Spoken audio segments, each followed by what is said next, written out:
On this episode of Junkyard Jeep, we rescue a 2019 Lab Husky Aussie Shepherd Border Collie mix dog.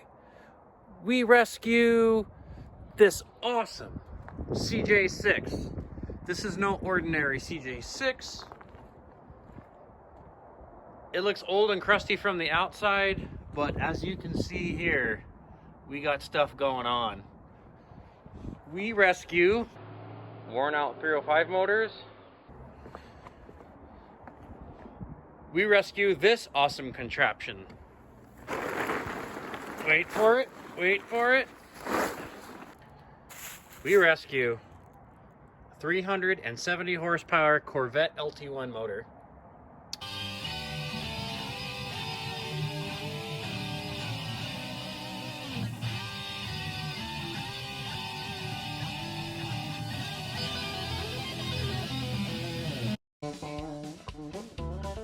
Alright guys, the unwinnable battle continues. There is all kinds of breaking developments on the Puke J7 here. So we got problems with this motor. This motor is coming out us. We blew up some lifters. We blew out a bunch of gaskets. And I'm sick and tired of working on my back. I hate working on my back. I like working up here where all the fun stuff is. We're gonna pull this motor out right now. Then we have an organ donor over here. An old square body signed the release forms to give up its heart and soul.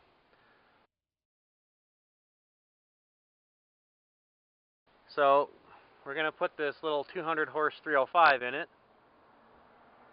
This got 86,000 miles on it, but runs real good. I already heard it run.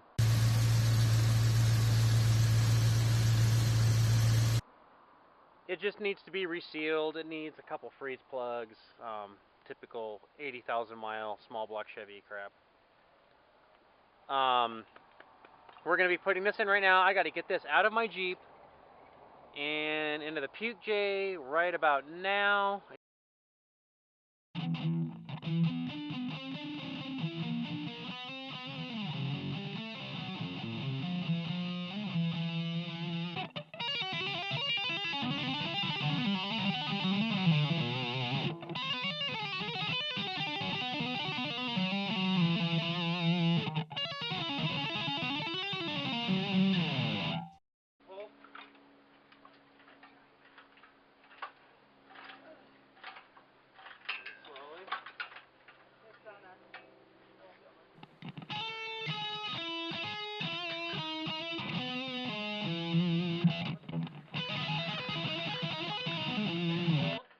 First problem with this motor.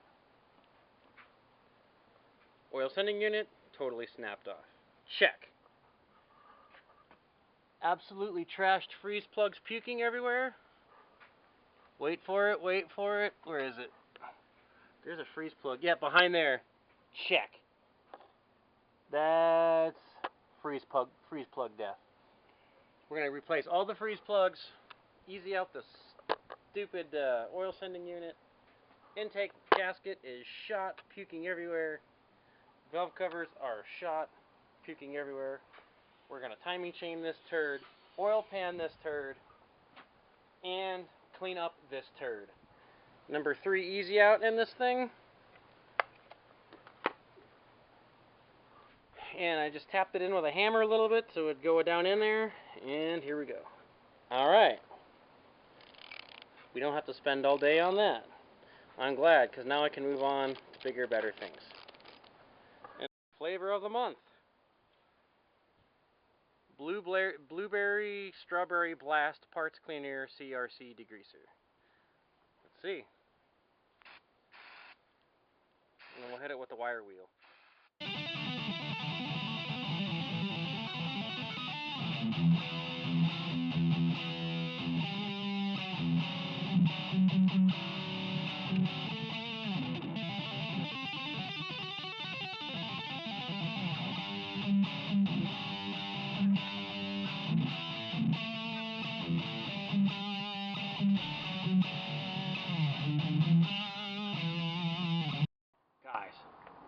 don't think I've ever seen freeze plugs this bad. I went to hit the freeze plug with the punch, the punch went right through and the whole metal came out. It just gave out. It said, hell no, we're done. You didn't run antifreeze. We're gonna rot and fall apart. And that's why when you don't run antifreeze. Well, there we go. Yeah, there's a little more.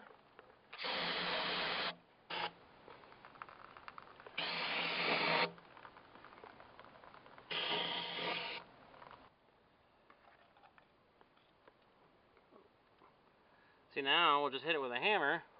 What we'll do is just get our hammer. Just tap, tap, tap. Piece of crap freeze plug. Let's do it.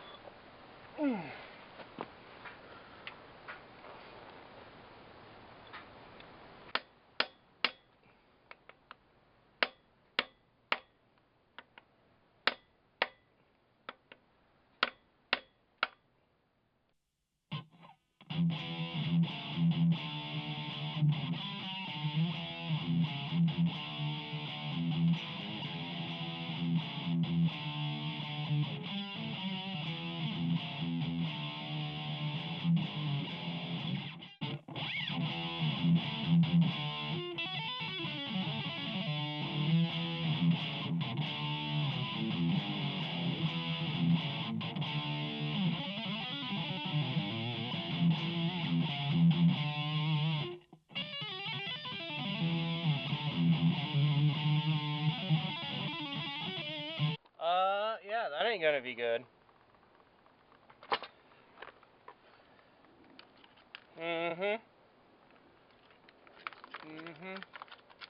Yep. Yep. Get some. Yeah, that'll keep your radiator cool. Oh, this one's soft.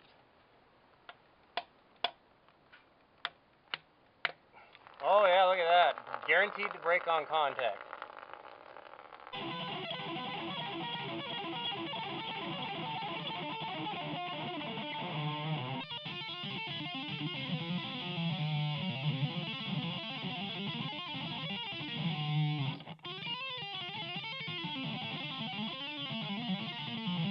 Oh, look at that beauty. Yeah. Those are gonna go another 100,000 miles. Alright, now we got that done. Oh. Alright. So, just getting ready to put the new rear main seal in, just getting that ready to go. This engine looked like absolute death on the outside. Every freeze plug was shot. Every gasket was puking. This thing looked like it just needed to be thrown into the ocean. But, on the inside, this thing is absolutely spotless. No brass showing yet on the bearings.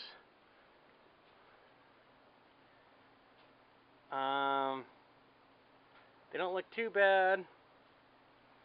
So we're going to throw this in right now. Alright, moving right along.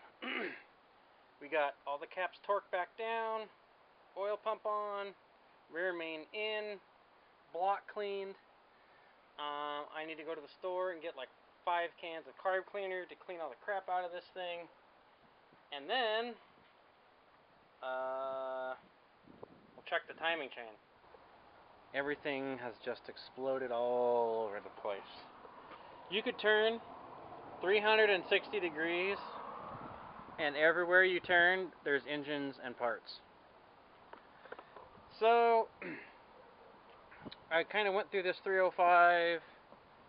I had a brand new double roller timing chain in it. That's cool. I didn't have to mess with that. I checked the valves, I checked the rockers, checked the valve adjustment, adjusted all the freeze plugs. That was a marathon of pounding and pounding and then more pounding. Alright, I just got one of these long fine thread bolts from the hardware store. Stacked a couple washers and nuts so it'll thread in and push this in. I had to buy this special washer to so the hole would be, the washer would be big enough to cover the hole. You just undo the bolt, stack on a couple more nuts, put it back on. Which is what you might do here in a second. Yeah. So now I'm going to stack some more bolts.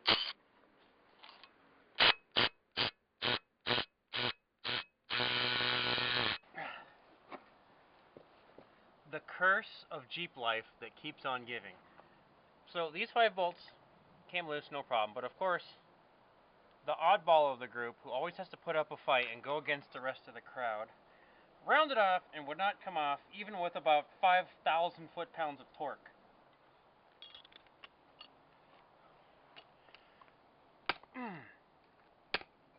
That is not coming out. That is absolutely not coming out. There we go. God, what a nightmare. Alright, here goes nothing. Actually, wait, I need an 8-foot long pipe. Here goes nothing.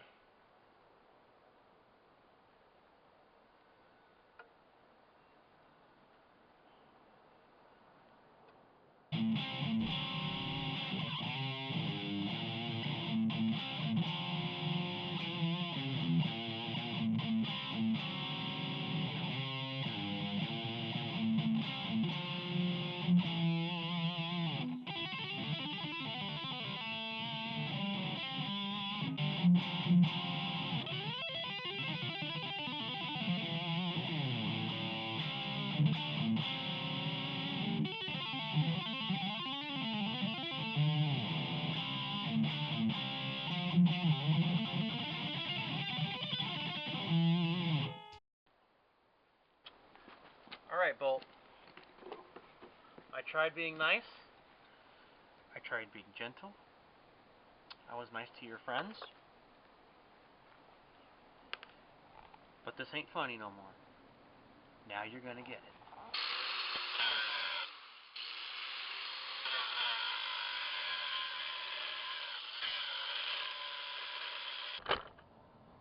Alright, tough guy. Well, I warned you. You didn't want to listen. Alright, new small block going in. Oh my goodness. I gotta get this in by tonight. New throw-up bearing in. We'll see how this goes. Well, if you'll notice, we got an empty spot here. The Puke J7 is gone. Late breaking news in this development story. We traded it. I saw an ad on Facebook. This guy wanted, what was it, 3,500 bucks for this cj6. And then in the listing it said, or I'll trade for something else. And I'm like, hey, I got this cj7 with a V8, I'll trade you. And I didn't think he was going to trade. And then, what was it, the next night? The next night, he sends me a photo of this thing loaded on a trailer. And he's all, dude, I'm coming, I'll be there at 6 in the morning. So, I was in the process of doing an engine swap.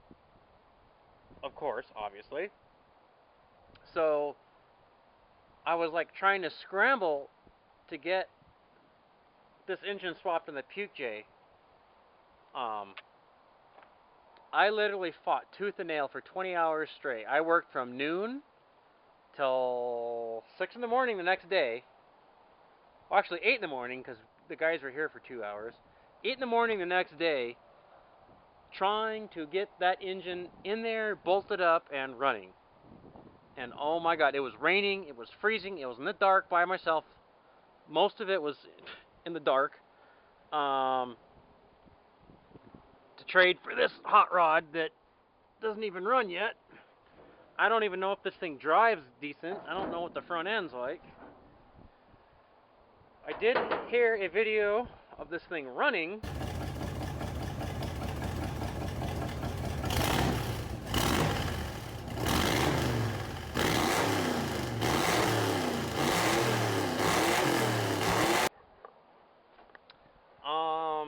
And that's what sold me. Hearing this thing run is what kind of sold me. So, it is halfway wired right now. It's got some sort of 1-ton truck manual brake power setup. It's got some sort of random braided steel line, sitting right on the header.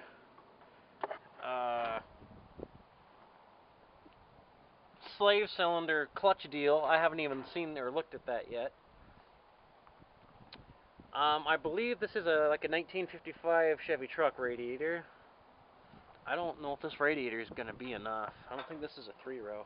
All this is cut out. This here usually comes out to about here to accommodate the 4-cylinder that was in it. And with these Willys CJ5s, they are shorter. The fenders are shorter.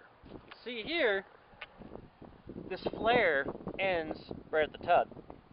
72 to 75 CJ5, this will continue about this far, then bolt to the top, which gives you this much more fender, and so your grill would be about here. So you have less room to work with here, which means you have to cut all this crap out to accommodate a radiator. Now, this has a gauge built into it. That's pretty neat. Let's look in here. I haven't even looked in here yet. What do we got? It is a 3-row. Good. Okay, you can't tell, but it is a 3-row. And it looks brand new. Okay, so that's good.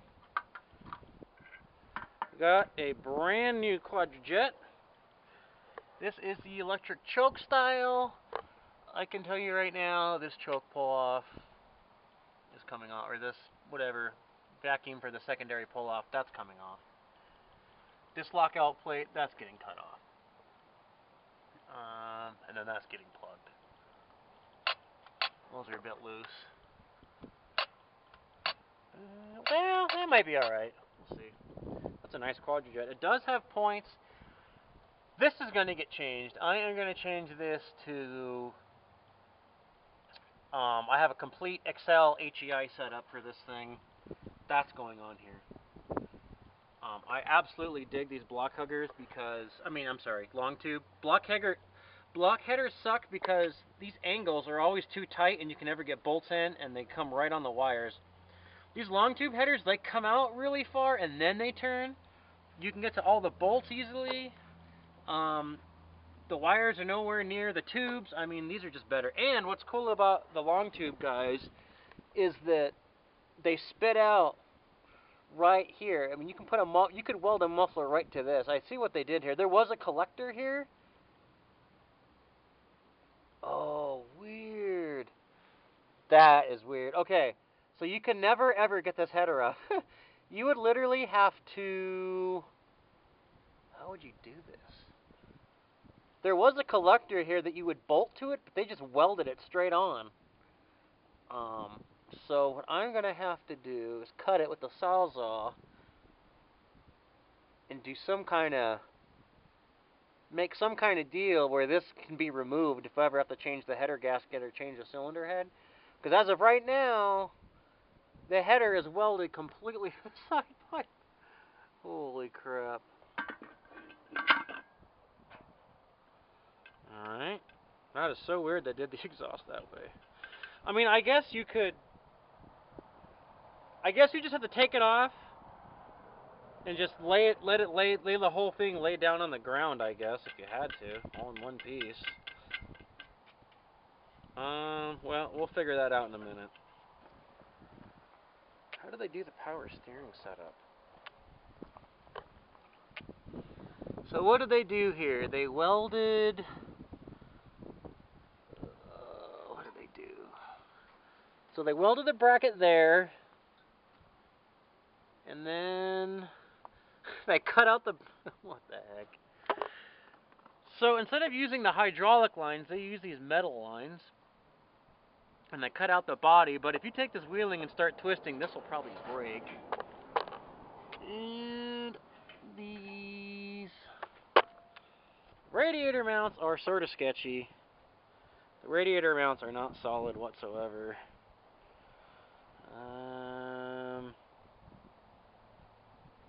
Yeah, the radiator mounts are kind of dinky.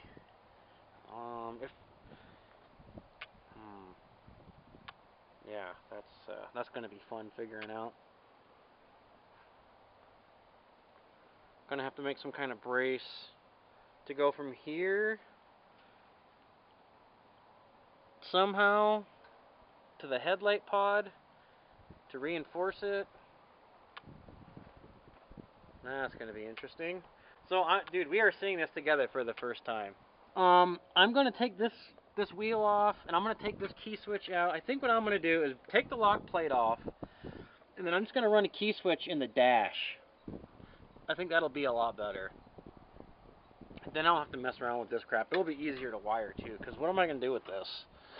So yeah, we got a T15 trans and a Dana 20 transfer case. Now these are okay. These T15s, they're pretty strong, but 300 horse will break these. They did put these in full-size trucks, full-size J10s and Wagoneers, so I mean they are strong and safe for full-size. But you start putting a lot of horsepower. I've broken a couple of these with 300 horse. But I think we can make it last if we're careful. And then here's our pump setup, which I guess they just bolted. I guess that works. Fuel filter, which they wrapped in rubber, I guess. I want to check the rear for, maybe there's a posi tag? Let's check that. It's got good tires. It's got BFG all-terrains with a lot of meat left, so that's cool. They're old and cracked, but that's what you get with old Jeeps. Is it a posi? I don't know, but yes, it's got 373s. Guys, this is going to be a freeway cruiser. This has the hot rod gears. Dude, we'll be able to cruise this thing at like 65, no problem. Oh, this thing's going to rip. It's got all new brake lines. That's good. I'm dying to know if it's posi or not. Use limited slip diff. Okay, we have posi. Yep. Alright, well, we are posi equipped. Alright. Next order of business. This right here is a full soft top. A full soft top. Like, it goes from here all the way here. It's brand new. It has doors, too. Oh, there's the gas cap. Where did they put that on? Let's go ahead and put that on. Well, you know what? We'll just leave the rag there. Oh, sweet. Here's our battery tray we need. Leftover exhaust. Old Willie's Speedo. 116,000 miles. Which is probably the original mileage on this thing before it got rebuilt. I dig this, this battery tray is going to work out. Oh, look at this old SunPro gauge. I wonder if it still works. It has a light in it. We'll see if that works. Have a volt gauge? No, no volt gauge. We'll have to get some gauges. I believe this is a gauge light right here that must have fell. Let's see, did this get wet?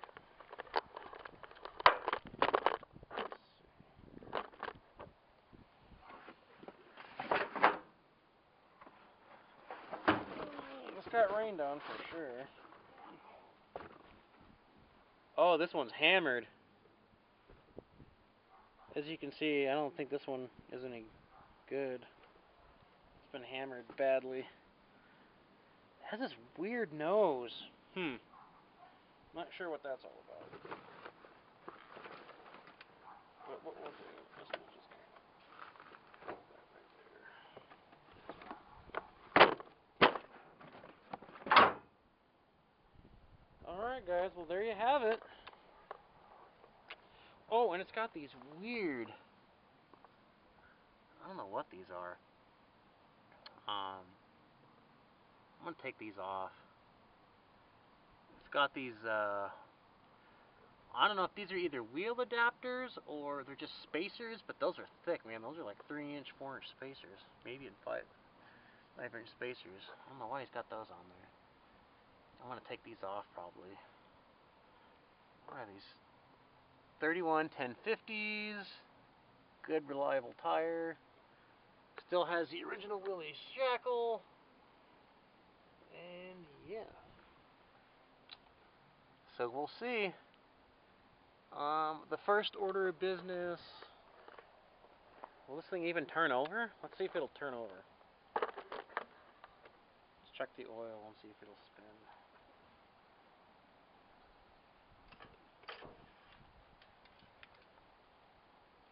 Beautiful. Oil is absolutely spot on perfect. No gas, no water, no nothing. So, we're off to a good start.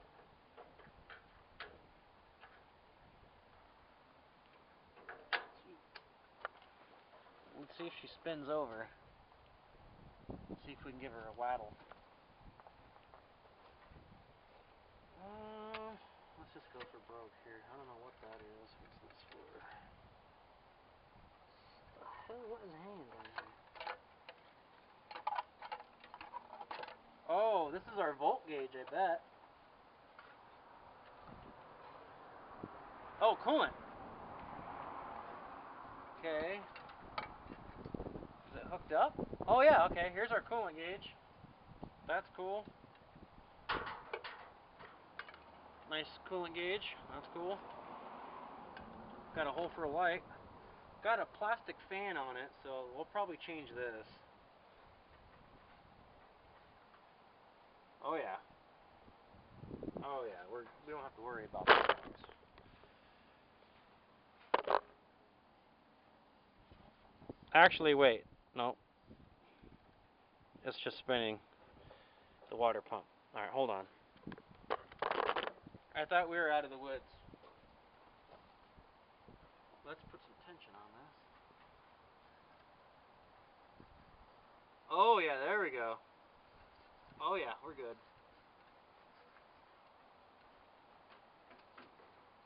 Oh, she's got some compression. Oh yeah, she spins fine. Wow, that's got some compression. I was told it was bored over and cammed. Oh, let's get some casting numbers. Let's run the numbers. Let me see.